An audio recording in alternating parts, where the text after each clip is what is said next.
اعوذ باللہ من الشیطان الرجیم، بسم اللہ الرحمن الرحیم۔ کہہ کے لوگو، آؤ میں تمہیں وہ چیزیں پڑھ کر سناؤں جو تمہارے پروردگار نے تم پر حرام کر دی ہیں۔ ان کی نسبت اس نے اس طرح ارشاد فرمایا کہ کسی چیز کو خدا کا شریک نہ بنانا، اور ماں باپ سے بدسلوکی نہ کرنا بلکہ سلوک کرتے رہنا، اور ناداری کے اندیشے سے اپنی اولاد کو قتل نہ کرنا، کیونکہ تم کو اور ان کو ہم ہی رزق دیتے ہیں، اور بے حیائی کے کام ظاہر ہوں یا پوشیدہ ان کے پاس نہ پھٹکنا، اور کسی جان والے کو جس کے قتل کو خدا نے حرام کر دیا ہے قتل نہ کرنا مگر جائز طور پر، یعنی جس کا شریعت حکم دے۔ ان باتوں کا وہ تمہیں ارشاد فرماتا ہے تاکہ تم سمجھو۔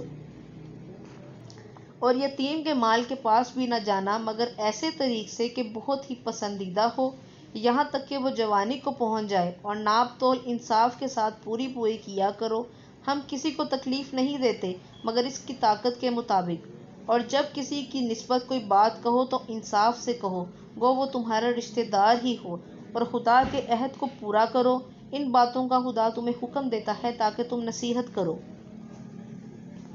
اور یہ کہ میرا سیدھا رستہ یہی ہے تو تم اسی پر چلنا، اور رستوں پر نہ چلنا، ان پر چل کر خدا کے رستے سے الگ ہو جاؤ گے۔ ان باتوں کا خدا تمہیں حکم دیتا ہے تاکہ تم پرہیزگار بنو۔ ہاں پھر سن لو کہ ہم نے موسیٰ کو کتاب عنایت کی تھی تاکہ ان لوگوں پر جو نیکوکار ہیں نعمت پوری کر دیں، اور اس میں ہر چیز کا بیان ہے اور ہدایت ہے اور رحمت ہے، تاکہ ان کی امت کے لوگ اپنے پروردگار کے روبرو حاضر ہونے کا یقین کریں۔ اور اے کفر کرنے والوں، یہ کتاب بھی ہم نے اتاری ہے برکت والی، تو اس کی پیروی کرو اور خدا سے ڈرتے رہو، تم پر مہربانی کی جائے۔ اور اس لیے اتاری ہے کہ تم یوں نہ کہو کہ ہم سے پہلے 2 ہی گروہوں پر کتابیں اتری تھیں اور ہم ان کے پڑھنے سے معذور ہیں اور بے خبر تھے،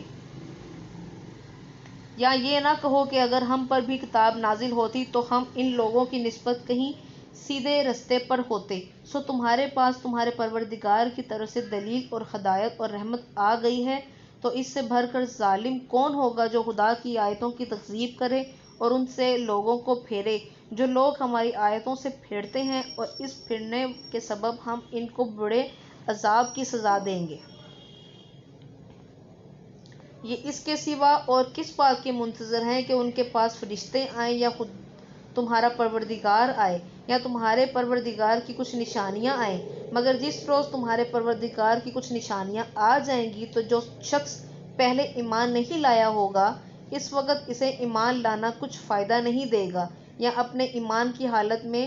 نیک عمل نہیں کیے ہوں گے تو گناہوں سے توبہ کرنا مفید نہ ہوگا۔ اے پیغمبر، ان سے کہہ دو کہ تم بھی انتظار کرو، ہم بھی انتظار کرتے ہیں۔ جن لوگوں نے اپنے دین میں بہت سے رستے نکالے اور کئی فرقے ہو گئے، ان سے تم کو کچھ کام نہیں، ان کا کام خدا کے حوالے، پھر جو کچھ وہ کرتے رہے وہ ان کو سب بتائے گا۔ اور جو کوئی خدا کے حضور نیکی لے کر آئے گا اس کو ویسی 10 نیکیاں ملیں گی، اور جو برائی لائے گا اسے 10 ویسے ہی ملیں گے، اور ان پر ظلم نہیں کیا جائے گا۔ کہہ دو کہ مجھے میرے پروردگار نے سیدھا رستہ دکھا دیا ہے، یعنی دین صحیح، مذہب ابراہیم کا جو ایک خدا ہی کی طرف کے تھے اور مشرکوں میں سے نہ تھے۔ یہ بھی کہہ دو کہ میری نماز اور میری عبادت اور میرا جینا اور میرا مرنا سب خدائے رب العالمین ہی کے لیے ہے، جس کا کوئی شریک نہیں، اور مجھ کو اسی بات کا حکم ملا ہے اور میں سب سے اول فرما بردار ہوں۔ کہو کیا میں خدا کے سوا اور پروردگار تلاش کروں، اور وہی تو ہر چیز کا مالک ہے، اور جو کوئی برا کام کرتا ہے تو اس کا ضرر